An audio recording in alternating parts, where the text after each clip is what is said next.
siempre una alegría el poder abrir la Biblia, aprender de ella y saber de que Dios ha usado hombres y mujeres a través de la historia para hablarnos. Ves que Dios nos ha proveído para no solo quedarnos, ¿verdad?, estáticos o estancados quizás en un lugar donde quizás nos encontremos hoy, sino que Él nos da esperanza. Entonces, una y otra vez miramos de que todo está bajo el control de Dios.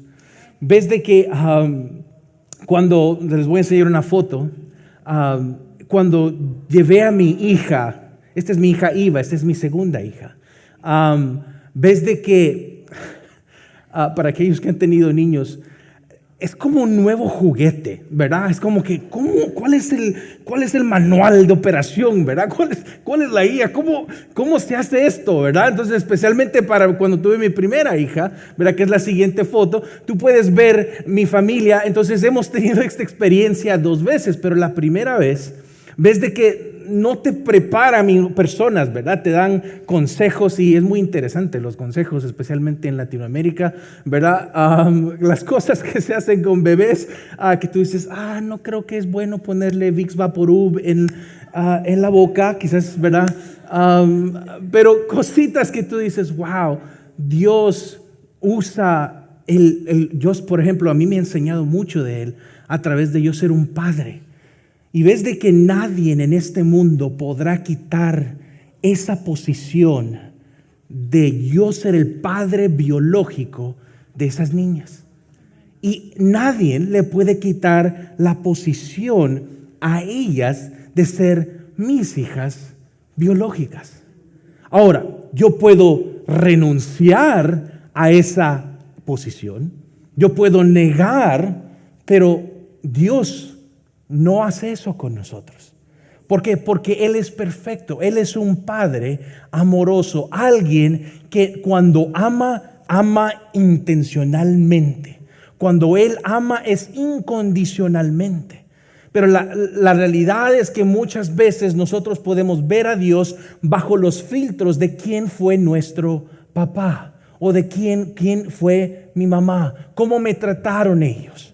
Pero ves que cuando leemos la Biblia, miramos que Él es un Dios amoroso, es alguien que ama incondicionalmente.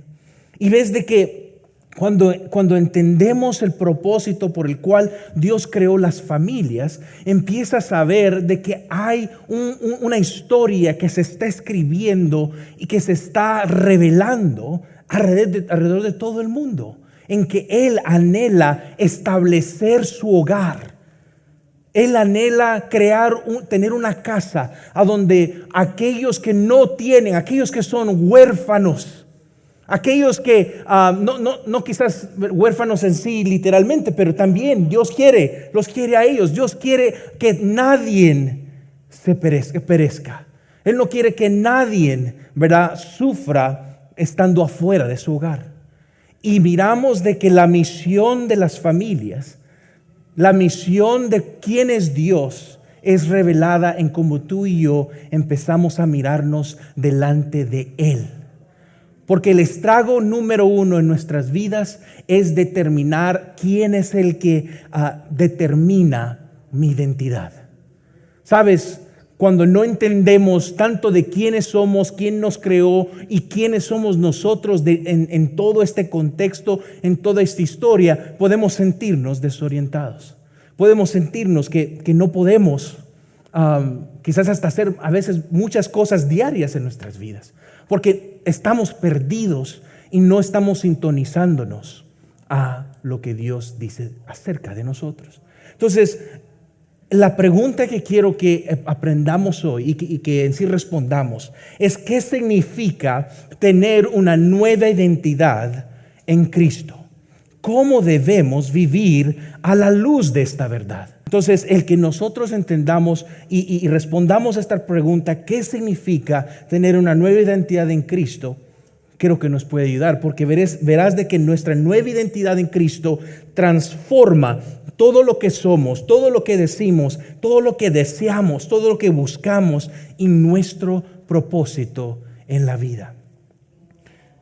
ves de que esta carta, y para algunos que les he comentado mucho cuando nosotros estudiamos la Biblia, es bueno no solo nosotros imponer nuestra propia interpretación o llegar y leer la Biblia con nuestra conveniencia en mente, sino que es bueno hacer ese estudio del contexto histórico y por qué es que Dios usó a Pablo para escribir esta carta. Verás que Pablo en sí, pudiéramos, si él viviera hoy, le llamáramos como el jefe del Talibán. Han oído mucho del Talibán en estos recientes semanas. Son personas, son un grupo de personas que son terroristas. Pablo era ese tipo de persona. Él hizo que su misión, su identidad estaba totalmente envuelta en mirar cómo paraba el movimiento del cristianismo. Porque él miraba y atesoraba su identidad como un hombre religioso, un hombre, ¿verdad?, con buen estatus, ¿verdad? Él tenía todo el pedigrí, ¿verdad? Tenía todo el pensum, ¿verdad? El currículum, el CV, ¿verdad? Él lo tenía. Y él decía, mírenme a mí, yo soy perfecto. Pero como miramos una y otra vez, como dice Romanos 3:23, que no hay nadie perfecto de aquí que existe. Solo Jesús es perfecto. Entonces, cuando entendemos eso como parte de nuestra naturaleza, empezamos a mirar que somos como esos bebitos. Necesitamos que papá nos abrace, que nos recuerde: yo te amo, yo voy a caminar contigo, yo voy a estar ahí cuando te dé tu primera botellita, ¿verdad? En El Salvador le llaman la primera pacha. Alguien va a ser ofendido por esa palabra, uno nunca sabe, porque en Latinoamérica se puede entender diferente esas palabras. Pero así como papá, ¿verdad? Él nos recuerda, nos dice: yo voy a estar aquí contigo. Entonces, cuando tú entiendes quién es, qué es lo que Dios dice de mí, eso empieza a cambiar tu vida. Y Pablo era una persona que Dios salió al encuentro de él. Dios sale al encuentro de él y lo cambia, lo transforma, lo hace una persona que buscaba el mal. Era un terrorista en su día porque él sentía que su causa valía la pena. ¿Y qué pasa? Eso lo lleva a entender de que su camino estaba erróneo y el camino de Dios era otro. ¿Y qué pasa hoy en día? Muchos de nosotros necesitamos un encuentro con Jesús.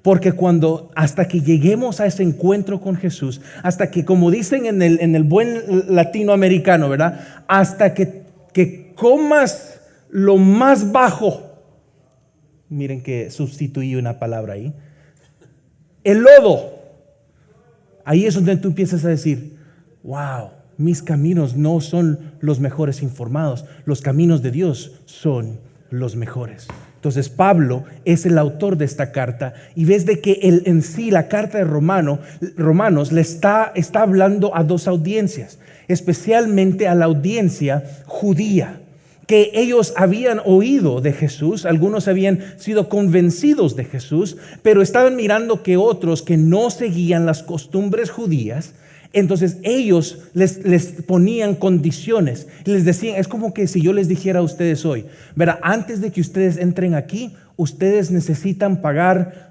$100, ¿verdad?, pues su fianza, y después cuando lleguen aquí les vamos a poner renta sobre cada asiento, y si usted se sentó en un asiento verde, entonces le toca el doble, ¿verdad? Entonces si usted está en el rojo, bueno, usted le toca el triple. Entonces empieza uno a crear todo un sistema religioso a donde Dios nunca tuvo eso como su objetivo. Entonces Pablo les está diciendo a los que no solo eran personas que estaban siguiendo los caminos judíos, pero sino también a aquellos que eran nuevos en la fe, y les dice: oigan, con Dios no hay condiciones. En Dios, cuando entiendes lo que Cristo hizo en la cruz, empiezas a mirar que ahora tú tienes acceso a una relación con Dios. Ahora ya el amor de Dios no es condicional. Ahora es como un papá a una hija. La ama incondicionalmente. Y eso es lo que Pablo está tratando de decirles. Oigan, para ser hijos de Dios no hay requisitos, solo está este requisito, el poner tu confianza en Cristo Jesús y nada más. Y el resto es lo que sobreabunda de una relación con Él. Ahora, ¿por qué es que necesitamos estudiar este pasaje? Ves que hoy vamos a estudiar Romanos 6 del versículo 14 al 23. Entonces, si tienes una copia de la Biblia ahí, ábrela y pon tu dedo ahí en Romanos 6, ¿verdad? A 14 al 23. O si tienes tu teléfono, ¿verdad? Usa tu teléfono también. Puedes usarlo, solo no textees o te metas en Facebook. Yo sé, saben que yo puedo mirar desde acá y digo, esa persona está en Instagram. Yo la miro. No son bromas. Pero ¿por qué necesitamos estudiar esto? Porque la vida espiritual, óiganme, y se lo dije esto el primer mensaje, la vida espiritual no se trata de esforzarse y tener más logros espirituales. Al contrario, tiene que ver con una entrega completa a Dios. Cuando tú llegas a ese momento, así como una bebé, un bebito, que no puede hacer, es indefenso, es vulnerable. Cuando tú llegas a esa posición y dices, yo no puedo ni agarrar la botella y ponérmela en la boca. Necesito que tú hagas esto, Señor. Cuando tú llegas a ese punto de vulnerabilidad, ¿verdad? Ese punto de dependencia, empiezas a mirar y accesar todo lo bueno que Dios tiene. Entonces, para entender esto y para aprender de estos versículos, he seccionado todo el mensaje en 3 diferentes secciones. ¿Okay? Entonces, estaré dando 3 características de nuestra nueva identidad en Cristo. Porque saben, nuestra identidad en Cristo debe de renovar todos los aspectos de nuestras vidas. Debe de renovar, si eres soltero, debe de informar con quién sales así en citas. Si eres una persona casada, debe de informar en cómo tú tratas a tu esposo o a tu esposa. Si tú eres alguien que es viudo o viuda, tú también, la Biblia nos enseña y nos da una identidad y nos informa en cómo nosotros debemos de, ¿verdad?, reconciliarnos con otros, amarnos unos a otros, relacionarnos unos a otros. Entonces, 3 características de la nueva identidad en Cristo. Mira la primera. Vamos a leer Romanos 6 del 14 al 15. Porque el pecado no tendrá dominio sobre ustedes, pues no están bajo la ley, sino bajo la gracia. Entonces, ¿qué? ¿Pecaremos porque no estamos bajo la ley, sino bajo la gracia? De ningún modo. Ahora, si tú eres nuevo en la fe y estás leyendo este pasaje por primera vez, tú quizás te estás haciendo la pregunta, ¿qué es pecado? ¿Qué es dominio? ¿Qué es ley? ¿Qué es gracia? ¿Qué es pecar? ¿Sí o no? Porque muchos no podemos definir esos términos y crear una interpretación que pueda solo ponernos a nosotros como en el centro de todo esta historia. Pero ves de que estos versículos, cuando entiendes esos términos, empiezas tú a mirar de que una vida espiritual es una vida dependiente total de Dios. ¿Quieres ser una persona más espiritual? Depende más de Dios. Entonces la primera característica es que nuestra nueva identidad procede de una nueva posición adquirida en Cristo. Entonces, ¿qué es la ley? Si fueras una persona judía, tú quizás estás pensando en lo que se llama el Torá. Algunos de ustedes conocen, ¿verdad?, los 10 mandamientos. Y después se extrajo 613 nuevas leyes de cómo personas se relacionaban con Dios. Y miraban a Dios de esa manera. Yo tengo que hacer ciertas cosas para adquirir su favor. Yo tengo que hacer ciertos ritos, ciertos actos para yo tener el favor de Dios. Entonces muchos empezaron a mirar estas leyes estos mandamientos como grandes cargas. Pero ves de que todo depende de nuestra perspectiva, ¿no? Ves de que cuando fue el 2004, tuve la dicha de regresar del Instituto Bíblico, y ves de que pues no tenía trabajo, entonces me metí en lo que se llama los negocios de bienes y raíces, ¿verdad? De comprar y de vender casas. Y lo hacía porque esa es una manera como yo podía agarrar ingreso y después a la misma vez servir en mi iglesia local. Y una de las clases que uno toma para poder tener esa licencia de bienes y raíces es la clase de contratos. Y ves que los contratos en sí son una acumulación de muchas leyes o muchas ordenanzas. Y cuando tú las miras, tú dices, wow, tantas cosas que personas tienen que hacer para no solo comprar una casa, sino vender o quizás invertir. Y si tú miras los contratos, tú empiezas a decir, espérame, yo nunca había pensado en esta ley. Por ejemplo, ¿qué tan alto la cubeta, cómo le dicen la parte del sidewalk? ¿Cómo se dice en español? La parte de concreto, ¿no? Tiene que tener la cuneta, decís en El Salvador. Tiene ciertas medidas. Si tú te pasas, empieza a ser riesgo para que personas se tropiecen. No sé si han mirado que también en ciertos edificios han puesto manillas para que personas, ¿verdad?, que quizás están discapacitadas o no pueden, ¿verdad?, ellos mismos hacerlo solo, pueden agarrarse de esas barrillas y poder subir. Y ves que esos son parte de leyes que se crean para el bienestar de estas personas. Entonces uno puede ver las leyes como otra cosa que tengo que hacer. Y eso es lo que el pueblo de Dios estaba haciendo cuando estaban leyendo las leyes.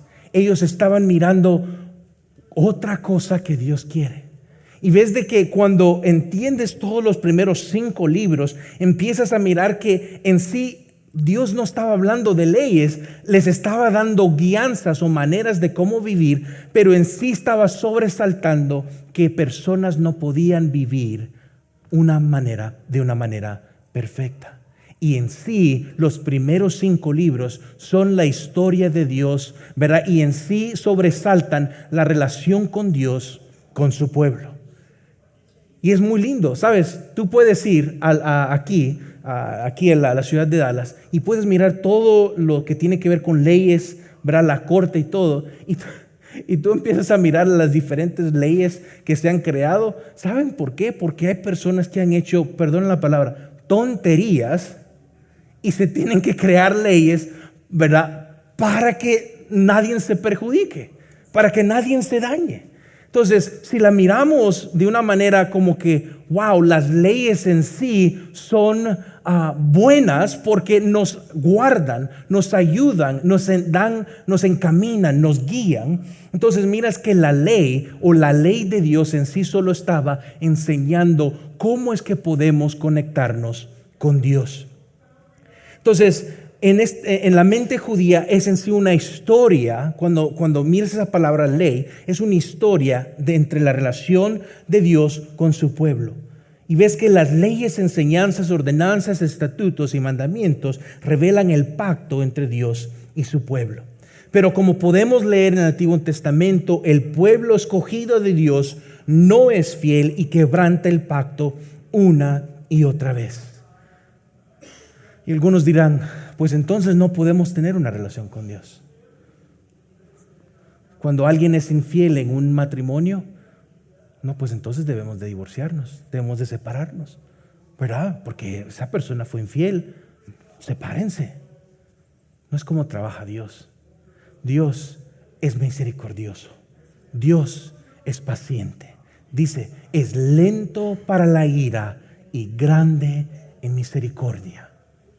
Es alguien que entiende que no podemos. Entonces Él envía a su Hijo Jesús como provisión para tener nosotros una relación con Él. Y sabes, Jesús habla acerca de las leyes y en sí las leyes y los profetas. Mira lo que dice en Mateo capítulo 22, versículo 35 al 40. Este es Jesús resumiendo todas las leyes. ¿Y por qué estoy entrando más a profundo a esta palabra ley?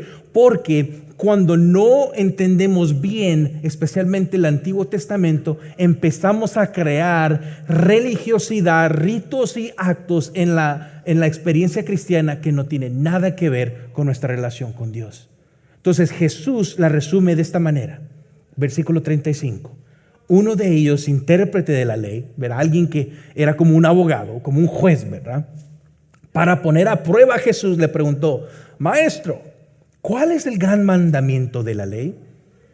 Él le contestó: amarás al Señor tu Dios con todo tu corazón, con toda tu alma y con toda tu mente. Este es el grande y primer mandamiento. Y el segundo es semejante a este: amarás a tu prójimo como a ti mismo. De estos dos mandamientos dependen, ¿qué?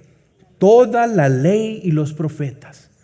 Jesús le está diciendo: todas esas leyes que ustedes han interpretado se resumen en estos dos puntos.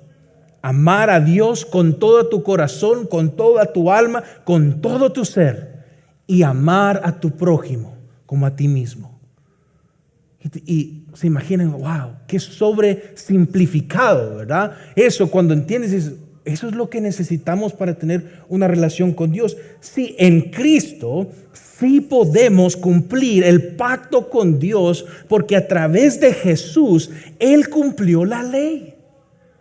Y en Él podemos tener ahora una relación en armonía con Dios. Porque ya no somos contados pecadores, sino que somos contados justificados. Se nos da una nueva identidad. Ahora ya no tengo que hacer actos religiosos para yo tener el amor de Dios. Y óiganme, esto es muy prevalente aquí también en Estados Unidos, pero en Latinoamérica, en México, El Salvador, tanto con el catolicismo, pero con otras diferentes religiones que han entrado, espiritismo, misticismo. Hay mucho de que tienes que hacer ciertas cosas para que puedas recibir el favor de Dios. Es como la patita de un conejito, ¿no? ¿Cómo se llama cómo se le dice? Un muleta, ¿verdad? Así tratamos a Dios. O vete a hacer y pon ciertas candelas y así Dios te va a cambiar la situación. No.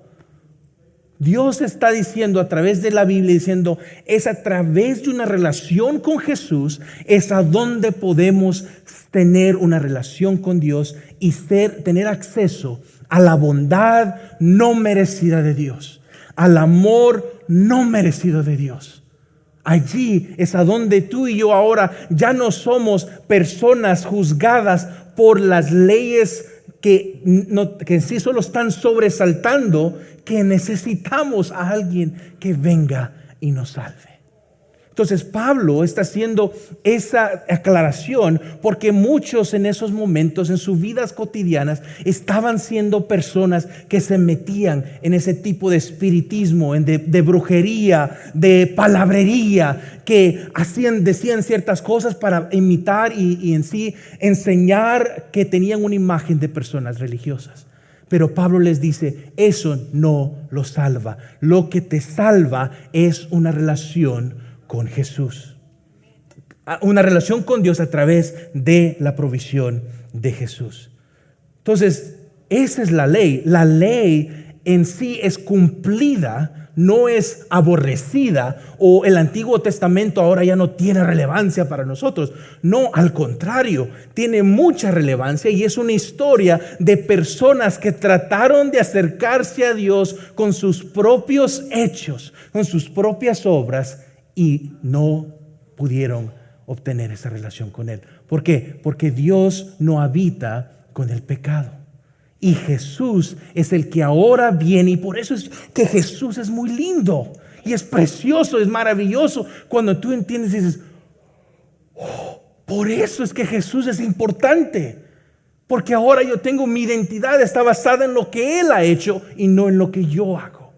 Mi identidad ahora está basada en lo bueno y maravilloso, en la bondad y misericordia de Dios, en que Él envió a su Hijo unigénito para que aquel que crea en Él no perezca, más tenga vida eterna. Entonces, sí, podemos cumplir la ley a través de Jesús. Pero eso también me lleva a la segunda pregunta: ¿qué es la gracia? Como les dije, la gracia es el amor inmerecido de Dios que nos otorga una nueva posición delante de Dios. En Cristo somos justificados. Entonces, resumo esto. La ley, bajo la ley, cuando oigan esa palabra ley, oigan de una historia de personas que trataron de obtener y ser perfectos, pero no pudieron en sus propias fuerzas. Entonces, bajo la ley, por nuestras acciones y propias habilidades, nosotros nos hacemos responsables de nuestra justificación. Bajo la gracia, por nuestra dependencia en Cristo, somos justificados. ¿Ves? ¿Y por qué algunos quizás están diciendo, oiga, esto es como que súper teológico, no lo entiendo, ¿por qué es que tenemos que estudiar eso? ¿Por qué no solo me dice, ve, tú eres fuerte, adelante, tú lo puedes hacer? Sabes, tú no lo puedes hacer. Yo no lo puedo hacer.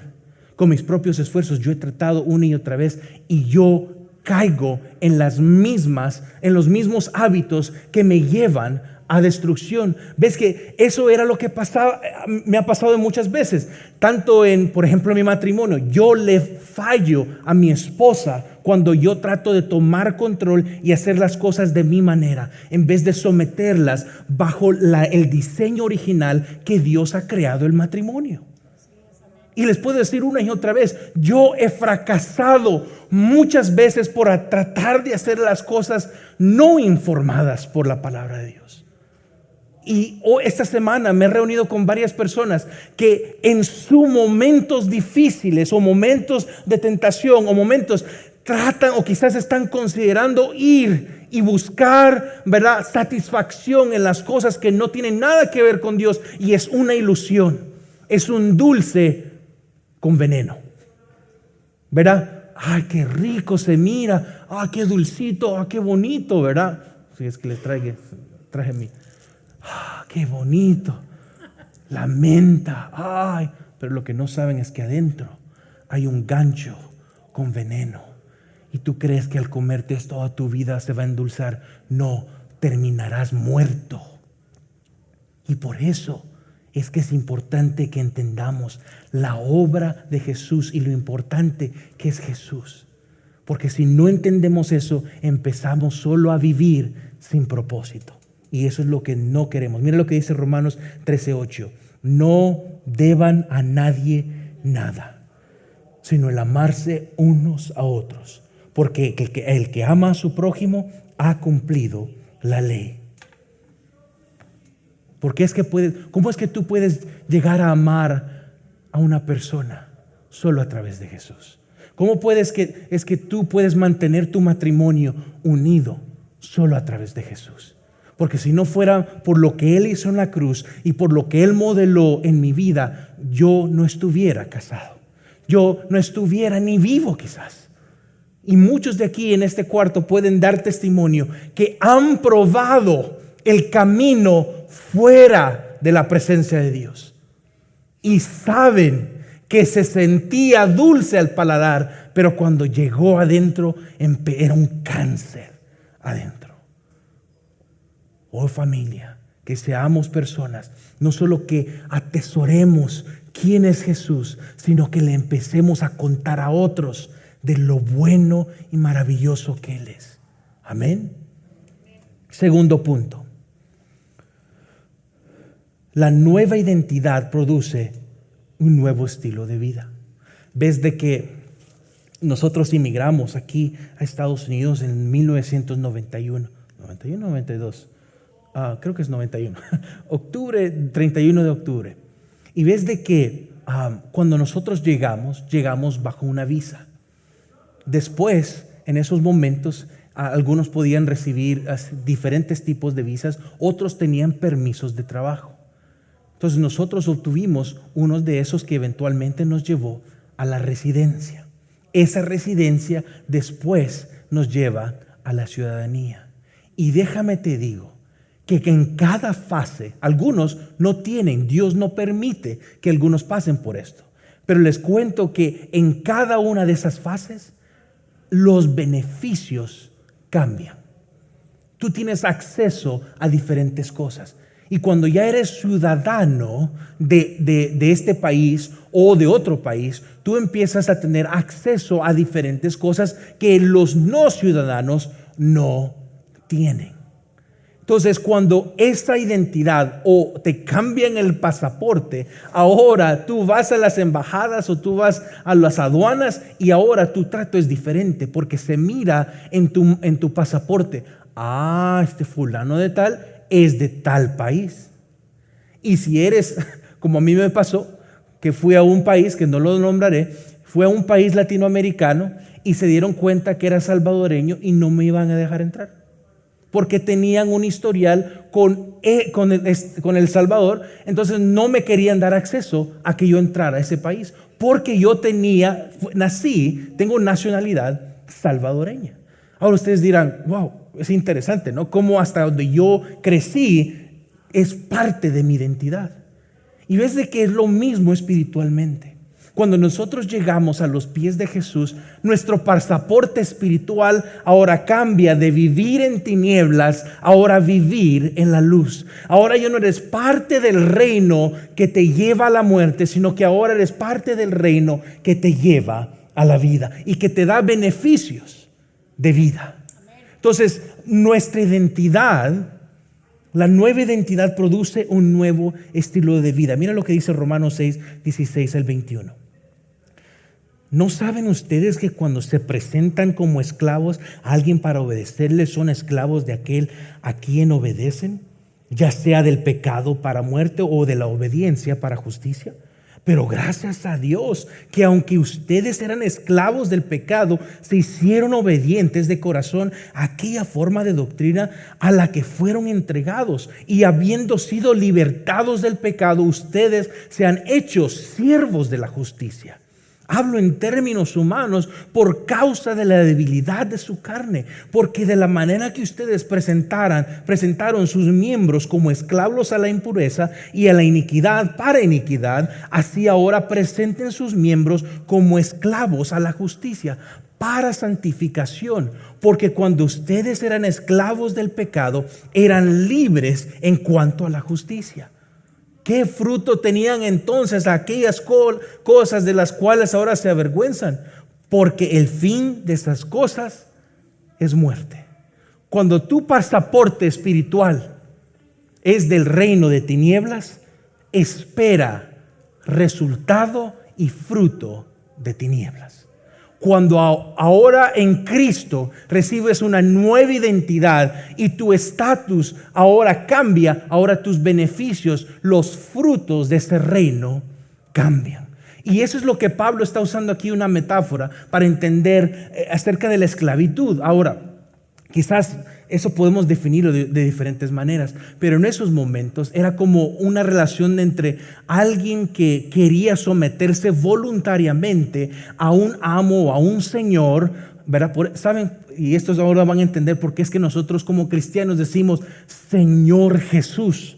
Porque en esos momentos, cuando empezaba la cristiandad a iniciar, algunos daban sus vidas y las metían como esclavos, que esa palabra en sí es siervo, alguien que sirve completamente. Entonces, en esos momentos, uno ser esclavo, uno podía hacerlo porque quizás hacía algo mal y tenía que pagar una deuda, o alguien lo miraba como beneficio porque miraba la bondad de ese amo, de ese señor, y voluntariamente se movía en su casa y participaba, y ahora podía comer. Ahora podía salir a las vacaciones con la familia si es que el amo lo permitía. Si es que el amo permitía y era un amo bondadoso, podían estudiar.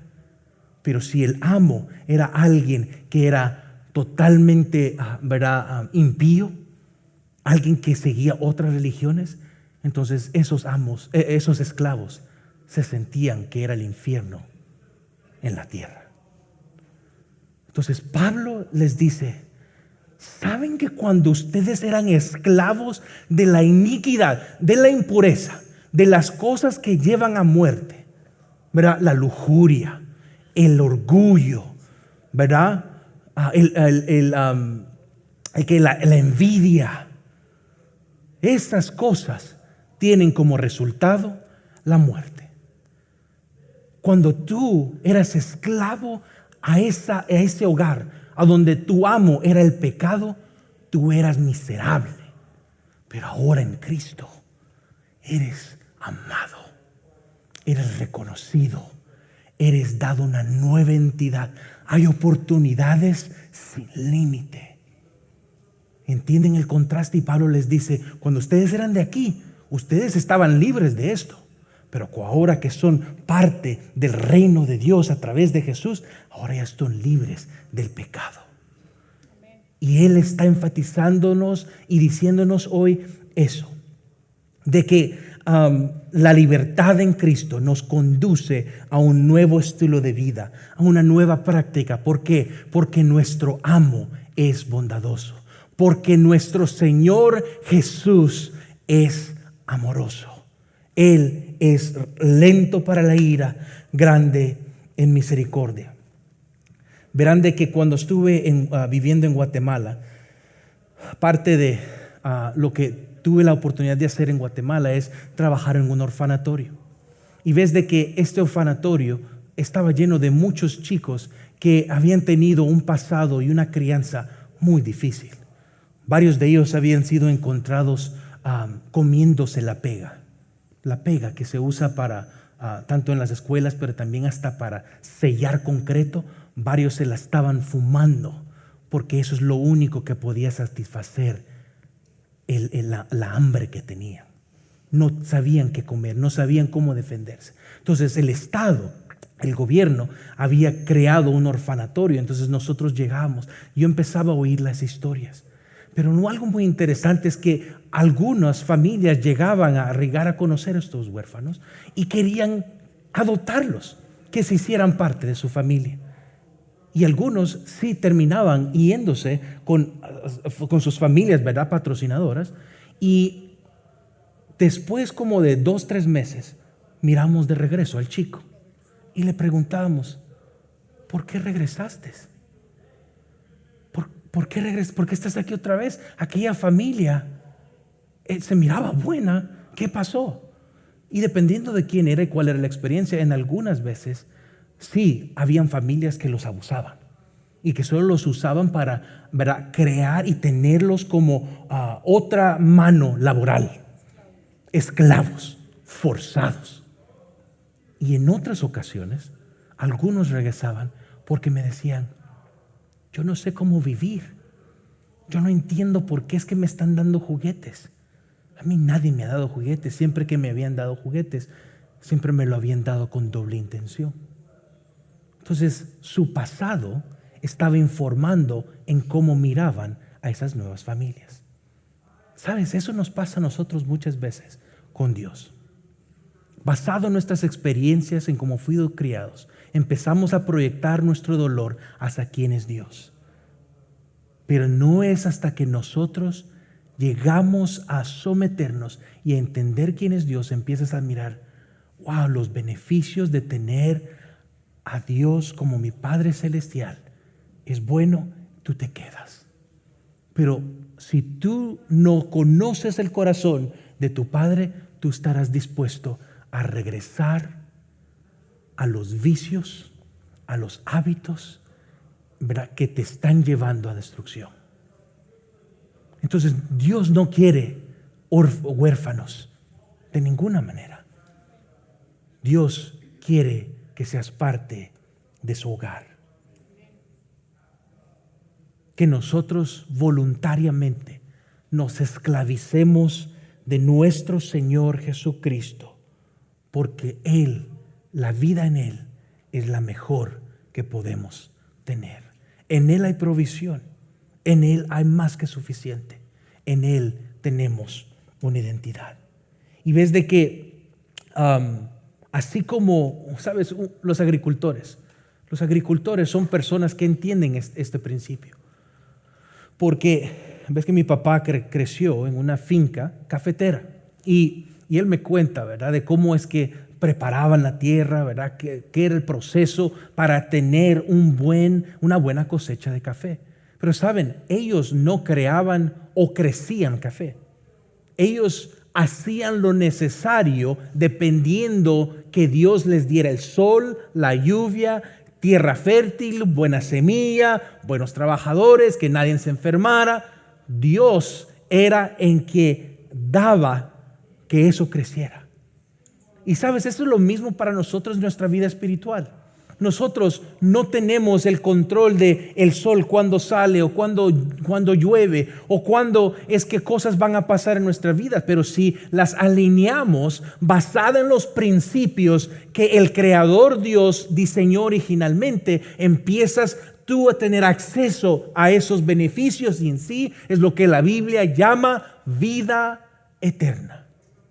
La vida eterna la podemos experimentar hoy, aquí, en el presente, aquí en esta tierra. Podemos tenerlo, aún en dificultades.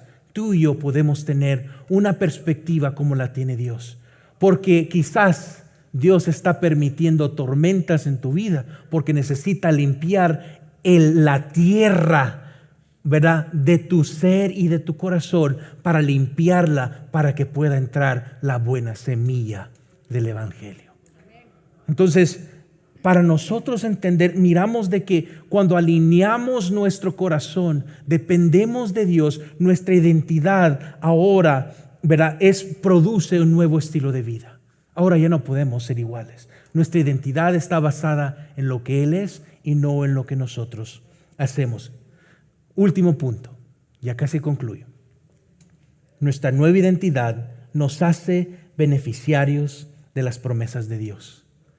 Ahora ya no las miramos como leyes, ya no las miramos como mandamientos, miramos como promesas. Mira, Romanos 6, 22 al 23 dice: pero ahora, habiendo sido libertados del pecado y hechos siervos de Dios, esclavos de Dios, tienen por su fruto la santificación y como resultado, ¿qué? La vida eterna.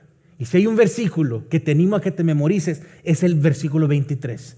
Que en sí hace un contraste entre lo que les decía, una casa bajo el amo que el pecado, ¿verdad?, rige y controla, y una casa a donde el Señor Jesús reina. Romanos 6:23 dice: porque la paga del pecado es muerte, pero la dádiva de Dios es vida eterna. ¿En quién? En Cristo Jesús, Señor nuestro. En Cristo podemos nosotros entender la vida. Cuando llegamos a conocer lo bueno y asombroso, maravilloso y amoroso que es Dios, nosotros voluntariamente nos sometemos y esclavizamos a Él, porque Él es bueno. No podemos imaginarnos una vida sin Él y sus caminos. Llegamos a recibir, recibir la afirmación como lo tenía el salmista. Salmo 19, 7 al 10 dice: la ley del Señor es perfecta, que restaura el alma. Algunos de ustedes hoy en día andan cansados emocionalmente, andan cansados espiritualmente. Déjame te digo, la ley, los caminos, las promesas del Señor son perfectas y Él puede restaurar tu alma. El testimonio del Señor es seguro, que hace sabio al sencillo. Necesitas tomar decisiones sabias. Jesús te las revelará a través de no solo lo que Él dijo, sino lo que hizo y modeló para nosotros. Versículo 8: los preceptos del Señor son rectos, que alegran el corazón. El mandamiento del Señor es puro, que alumbra los ojos. El temor del Señor es limpio, que permanece para siempre. Los juicios del Señor son verdaderos, todos ellos justos, deseables más que el oro. Puedes ser multimillonario, multibillonario, mil millón, y eso no va a saciar esa incertidumbre, esa falta de paz en tu vida, sino que los caminos, las leyes, una relación con Dios es lo que te dará satisfacción en la vida. Por eso dice, deseable es más que el oro, sí, más que mucho oro fino, más dulces que la miel y que el destilar del panal. Las promesas de Dios producen vida eterna en Cristo Jesús. Allí es donde llegamos a experimentar la plenitud de la presencia de Dios. En Cristo Jesús somos libres. Así como les enseñé al principio de esa fotografía. Allí, cuando tú estás en los brazos de papá, tú estás seguro. Cuando tú estás en los brazos de Dios, nadie puede venir a causar daño. Amén. Él te tiene en su protección y yo ahí quiero estar.